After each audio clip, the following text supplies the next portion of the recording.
All right, let's talk about something really personal. You know that dream you have, the one you kind of keep to yourself, maybe because you're worried someone, or even you, will just brush it off as, just a dream. Seriously, think about it for a second. Has anyone ever done that to you? A friend, a parent, or shoot, even that little voice inside your own head ever told you to be more realistic when you shared your biggest hope? And that really is the core of it, isn't it?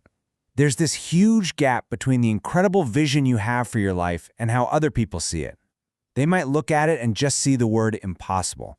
But you see the finish line. Okay, so where does all that pushback usually come from? Well, it almost always starts with those voices of doubt, the negativity from the outside world that can so easily knock us off our path. And it often starts with something so small, right? A little laugh, that quick signal that tells you, I'm not taking you or your idea seriously. And that laugh, it can turn into something uglier real fast. It becomes belittling, condescending. It's all designed to make you feel silly for even thinking so big, to make you doubt yourself. And maybe the worst part? They take the beautiful word for what you are, a dreamer, and they throw it back at you like it's a bad thing, as if having a huge imagination is some kind of character flaw. It's just wild. But here's the thing you absolutely have to believe. All that doubt, it's just noise. Dreaming big isn't some naive weakness. No way. It's a sign that you have a big heart, one that's strong enough to hold a vision that massive.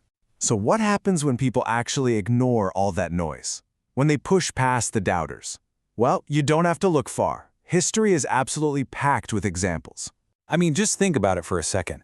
The idea of a giant metal bird flying through the sky with people inside, a flying machine? That was crazy talk. Or how about a phone without any wires that could connect you to anyone on the planet?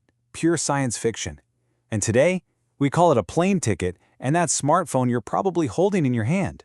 It just goes to show you, right? What seems like a total fantasy one day becomes a boring, everyday fact the next.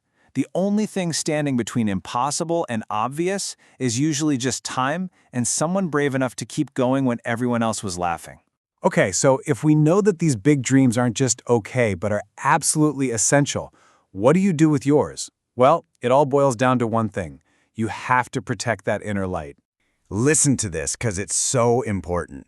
Don't let anyone put out that light inside you. Think of your dream like a flame. It's bright, it's powerful, but it can also be fragile. You got to shield it from the wind, from all that doubt and criticism trying to blow it out. So, we really need to change how we think about this. Your dream isn't some silly distraction. It is not a childish wish. It is literally the greatest blessing you have. It's your personal North Star, the blueprint for who you're meant to be. It's a gift. And when you're given a gift that incredible, what do? It's actually pretty simple. You have two jobs. Job number one, protect it. Guard it with your life. And job number two, pursue it. Don't just sit there looking at it. Get up and start walking towards it. And at the end of the day, this isn't just some weekend project. This is a lifelong promise to yourself to protect that dream and to follow it wherever it leads you with everything you've got, right up to your very last breath. So I'm going to ask you again. Think about that dream you've been hiding away. The one that maybe felt a little too big, a little too out there. What is your impossible dream? And maybe more importantly, what are you going to do starting right now to protect it?